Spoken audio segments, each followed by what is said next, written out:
முதல்ல அண்ணாமலை பேச்சு அதை டீகோட் பண்றதுக்கு முன்னாடி அவரோட அரசியல் எதை நோக்கி போகுது, எப்படி புரிஞ்சுக்கிறது? அவர் ஒரு டால் பொலிட்டிக்ஸ் பண்ண நினைக்கிறாரு. பிஜேபியில் இருந்தால் எலி வேட்டைக்கு தான் போக முடியும், நாம புலி வேட்டைக்கு போகணுங்கிற அடிப்படையில் அவர் தன்னோட வீகத்தை தகவமைச்சு போறாரு. அந்த வகையில் அவர் 2031 தான் முதல்வர்ங்கிற அந்த இதுக்கு என்னென்ன இஷ்யூஸ் எடுக்கணுமோ அந்த மாதிரிப்பட்ட இஷ்யூ எடுத்து ஒரு ஃபார் பட்ஜெட் ஒரு 4.25 வருஷம் இருக்குது. பட் இப்பவே அந்த லாங் ஸ்டாண்டிங் ஸ்கீம்ல தான் அவர் தன்னை தகவமைத்து கொண்டு போறாரு. குறிப்பா போதை இல்லாத தமிழகங்கிற ஒரு பாயிண்ட் எடுக்கிறாரு. இப்போ அதிமுக ஆட்சியில போதை இருந்தது, டாஸ்மாக் இருந்தது. திராவிட முன்னேற்ற கழக ஆட்சியில டாஸ்மாக் இருந்தது. இப்ப 4 கட்சி கூட்டணி ஆட்சி, தவேகா, காங்கிரஸ், இந்தியன் யூனியன் முஸ்லீம் லீக், விசிகா கூட்டணி ஆட்சியிலையும் தவேகா தலைமையிலான கூட்டணி ஆட்சியிலையும் இன்னைக்கு டாஸ்மார்க் இருக்குது.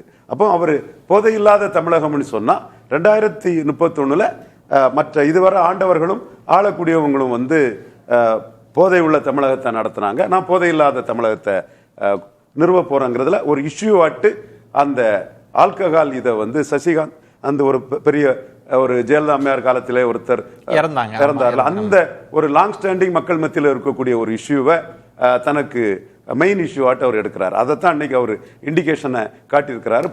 இதுலதான் திரு அண்ணாமலை இதற்கு முன்பு இருக்கிற அண்ணாமலை அப்படின்றது வந்து கடுமையா திமுக எதிர்ப்பாளராக இருந்தார். அதுக்கப்புறம் திரு எடப்பாடி பழனிசாமிக்கு எதிராக பேசக்கூடியவராக இருந்தார். இப்ப அவர் வந்து போதை இல்லா தமிழகம் அப்படின்னு ஆரம்பிக்கிறாரு. அப்படின்னா இதற்கு முன்பு அப்படி பரிச்சாத்த முயற்சியெல்லாம் இருக்கு. திரு அன்புமணி ராமதாஸ் அவர்கள் இதே பாணியில தான் முன்னெடுத்தாங்க. கிட்டத்தட்ட விமர்சகர்கள் என்ன இது ஒரு என்ஜிஓ பாலிடிக்ஸ் மாதிரி இருக்கு அப்படின்லாம் சொன்னாங்கல்ல.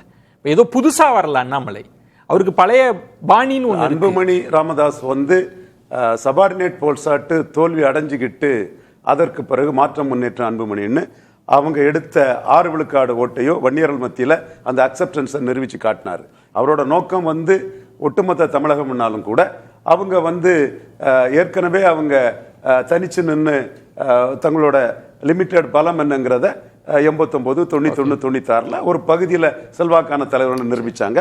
அந்த செல்வாக்க நிலைநாட்டதுக்கு தமிழகம் முழுவதும் தான் கேண்டிடேட் போட்டு ஒரு ஹோப்பை கொடுத்து அந்த பகுதியில் பழைய செல்வாக்க நிரூபிச்சிட்டாங்க. இன்னைக்கும் அன்புமணி ஒரு போல்ஸா நிற்கிறாருன்னா 89, 91, 96 அவங்க தனிச்சு போட்டிட்டு எடுத்த வாக்க அவரு மாற்றம் முன்னேற்றம் அன்புமணிங்கிறதுல எடுத்தனால தான் நிற்கிறாரு. ஸோ அதை தாண்டி இன்னைக்கு அண்ணாமலைக்குள்ள இந்த ஈர்ப்புங்கிறது வந்து ஊடகங்களோட வீசுனாலும் சரி, இன்னைக்கு அவரை நம்பி தமிழ்நாடு ஃபுல்லா இப்போ ஒரு சட்டமன்ற தொகுதிக்கு 10 எம்எல்ஏ கேண்டிடேட்டுக்கு ஆள் இருக்கிறான். எம்எல்ஏ கார்பரேஷன் அவர் நின்னா நார்வேல் கார்பரேஷனுக்குள்ள இல்ல. திரு ரவீந்திரன் துரைசாமி, இந்த கணக்குகள் எல்லாம் தவிடுபடி ஆயிடுச்சு. எப்படி சொல்றேன் அப்படின்னு கேட்டீங்கன்னா, திரு விஜய் அவர்களுக்கு வந்து கேண்டிடேட்டே இல்லை அப்படின்லாம் சொல்லி அது 26 அடிச்சு நொறுக்கப்பட்டுருச்சு. நான் கேட்பது அவர் எந்த பாதையில போகிறார், யாரை குறி வச்சு அடிச்சு விளையாட போறாருன்னு கேட்கிறேன். விஜயின் வெற்றி தான் அண்ணாமலைக்கு காரணம். 10 வேட்பாளர்கள் இங்க வாராருன்னு சொன்னா அரசியல் வியாபார அரசியல் அக்குமுலேட்டிங் பவர் அமாசிங் வெல்த் தான் மாடர்ன் பொலிட்டிக்ஸ் வார்த்தையை நான் பலமுறை சொல்லியிருப்பேன். அப்ப நம்ம விஜய மையமா வச்சு 108 பேர் ஆளாயிட்டாங்க. நம்ம பக்கத்தில் இருந்தவங்க 3ஆவது தான் வருவாருன்னு எடுத்த இடத்துல வந்து சீட் கன்வெர்ட் பண்ணுவாராங்கிற இடத்துல சிங்கிள் லார்ஜஸ்ட் சீட்டை கன்வெர்ட் பண்ணி அவங்க வந்து நம்பர் 1ங்கிற இடத்துக்கு வந்துட்டாங்க. 108 பேர் அங்க வந்துட்டாங்கன்னா அவர் பக்கத்தில் எம்எல்ஏ ஆனவருக்கு தெருவிலே 2 பேர் அண்ணாமலை பின்னாடி போனா நம்ம தலைவர் ஆயிரலான்னு சொல்லும் போது அந்த சட்டமன்ற தொகுதிக்குள்ள 10 பேருக்கு குறையாம அண்ணாமலை பின்னாடி நம்ம தலைவர் ஆயிரலான்னு ஆட்கள் நகர்றாங்க. ஆனா நீங்க ஒரு அரசியலை முன்வைக்கணும். இவர் ஒரு பாஜக திரு மோடி அவர்களின் அணுக்க தொண்டரா அறியப்பட்ட இதிலிருந்து தான் அவர் வரார். இப்ப நான் கேட்பது 35 விழுக்காடு விஜய் தனிச்சே வாங்கியிருக்கிறாங்க. ஒரு அலைன்ஸ் ஃபார்ம் ஆயிடுச்சு. அடுத்து திமுக இருக்கு, அடுத்து அதிமுக இருக்குல்ல.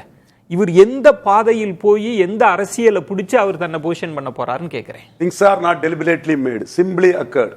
ஒரு ஆங்கிலத்தில் ஒரு பழமொழி உண்டு. அன்னைக்கு 2031 அவருக்கு சாதகமான சூழ்நிலை எப்படி இருக்குங்கிறதா எங்க இஷ்யூ. இப்போ அவர் வந்து என்ன நினைச்சாங்க, எல்லாரும் பார்லிமெண்ட் எலெக்ஷன்லேயே அவர் வருவார்னு நினைச்சாங்க. நான் தான் வரக்கூடாதுங்கிறத அவர்கிட்டயே தெளிவாக ஆர்கியூ பண்ணேன். மோடிக்கு எதிராக எந்த சூழ்நிலை இங்கே வரக்கூடாது, அது உங்களுக்கும் டெட்ரிமெண்டலாக முடியும், உங்க மேல உள்ள பற்றுதல் உள்ளவங்க மோடி மேலேயும் பற்றுதலாக இருக்கிறாங்கிறத தெளிவாக அவர்கிட்ட சொன்னேன். பாஜக தலைமைகிட்டே அந்த கருத்தை சொல்லும் போது பாஜக தலைமையும் அவரை பொறுத்த அளவில் 29 நமக்கு எதிராக வந்துடக்கூடாது, ஸ்டேட் பாஜகவை விட அண்ணாமலையை டெல்லி பாஜக மதிக்கிறாங்க, இது உண்மை. அந்த வகையில தான் கட்சியை விட்டு போறவருக்கு உள்துறை அமைச்சர் அமித்ஷா வந்து அப்பாயின்மெண்ட் கொடுத்து பார்த்து பேசினாங்க.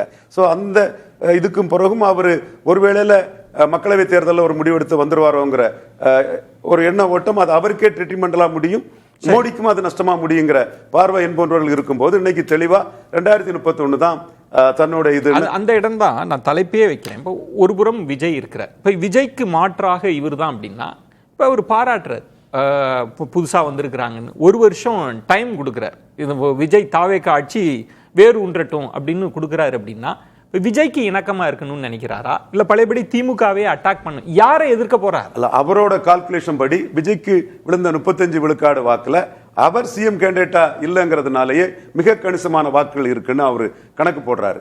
ஏன்னா அவரு 2026 அவரை சிஎம்மா சொல்லி கூட்டணி வேண்டாங்கிற ஒரு இதுக்குள்ளதான் அவரு முடிவெடுத்தாரு. அதற்கு தலைமை வந்து என்டிஏக்குள்ள ஒரு 20 விழுக்காடு உள்ள எடப்பாடி பழனிசாமி வேணும், ஒரு நமக்கு காங்கிரசுக்கு ஒரு கூட்டணி வாய்ப்பு இருக்கும்போது நமக்கு அதிமுக வேணுங்கிற முடிவு எடுக்கும் போது அவர் தலைவர் போஸ்ட்ல இருந்து ரிசைன் பண்ணி போக வேண்டிய சூழ்நிலை ஆகுது. அவருக்கு கணக்கு நாம தனிச்சு நின்று இருந்தோம்னா 26 மிக கணிசமான வாக்குகள் பெற்றிருப்போம். விஜய் 35 போயிருக்க மாட்டார்.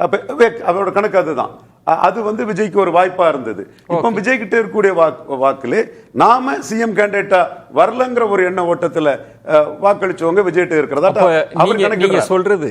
அப்போ தாவேக்கா ஒரு திட்டம் போட்டாங்க, அதிமுகவை விமர்சிக்காமையே அதிமுக வாக்குகளை வாங்கணுன்றதுக்கான ஒரு பிளான் இருந்த மாதிரி அண்ணாமலை அவர்கள் விஜயை விமர்சிக்க போறது இல்லை, அந்த 35ல இருந்து ஒரு ஷேரை வாங்கணுன்ற தன்மையா அதுல 35 விழுக்காடு மக்கள் ஒரு தலைவரை ஏற்றுக்கிறாங்க. அதுவும் எந்த கட்சியிலையும் இல்லாம இண்டிவிஜுவலா ஒரு என்டிஆர் மாதிரி ஒருத்தர் வந்திருக்கிறாரு. அப்போ அவரை 2 மாசத்துக்குள்ள விமர்சிக்கிறதுல வந்து அண்ணாமலைக்கு என்ன லாபம் இருக்க முடியும்? அது வந்து அண்ணாமலை அப்படி ஒரு விமர்சனம் பண்ணி ஒரு ஆன்டி டிவிகே பண்ணாருன்னா அவருக்குள்ள குட்வில்ல விஜய் எதிர்ப்புங்கிற லெவல்ல நெகட்டிவா பண்ணாருன்னா அது இன்னைக்கு களத்தில் இருக்கக்கூடிய ஸ்டாலினுக்கும் அடுத்து எடப்பாடிக்கும் சீமானுக்கும் பாஜகவுக்கும் தானே லாபமா போகும். அவர் வந்து ப்ரோ டிவிகே சாஃப்ட் டிவிகே பாசிட்டிவா பண்றாரு. இப்போ ஏன்னா அந்த வாக்குகள் தான் விஜய் வச்சிருக்கிற அந்த 35% தான் கையை வைக்கணும். நிச்சயமா அதுல வந்து எக்ஸிஸ்டிங் பார்ட்டியை தாண்டி புது லீடரா வந்த விஜய்க்கு 35 பேர் போடும்போது நாம ஒரு சிஎம் கேண்டிடேட்டா இல்லாததும் அந்த 35 ஜம்ப் பண்ணதுக்கு ஒரு காரணங்கிற எண்ண ஓட்டம் அண்ணாமலைக்கு தெளிவா இருக்குது. மேலும் இப்ப வந்து விஜய் எதிர்க்க வேண்டிய ஒரு சூழ்நிலையும் அவருக்கு தேவையில்லை. அவரே வந்து 31 தான் களன்னு சொல்லும் போது இப்ப இத ஆரம்பிச்சிருக்கிறாரு. இதே மாதிரி தமிழகம் முழுவதும் எல்லா பகுதியிலும் ஆரம்பிப்பாரு. அவரை நம்பி களங்கானதுக்கு நிறைய பேர் பெட் கட்டதுக்கு தமிழ்நாட்டில் உருவாயிட்டாங்க. கண்ணெதிரா நமக்கு அது தெரியுது. இல்ல கண்ணெதிரன்னு இல்ல, அதெல்லாம் நீங்க சொன்ன மாதிரி அது நடந்த பிறகுதான் தெரியும். நீங்க உங்களுக்கு இருக்கு போன பிறகுதான் ரிசல்ட் வந்த பிறகுதான் தெரியும். அது உண்மை, நான் அது மறுக்க வரல. அது உங்களுக்கு கிடைக்கிற தகவல் அப்படி இருக்கு, அப்படி இருக்கலாம்ன்றது.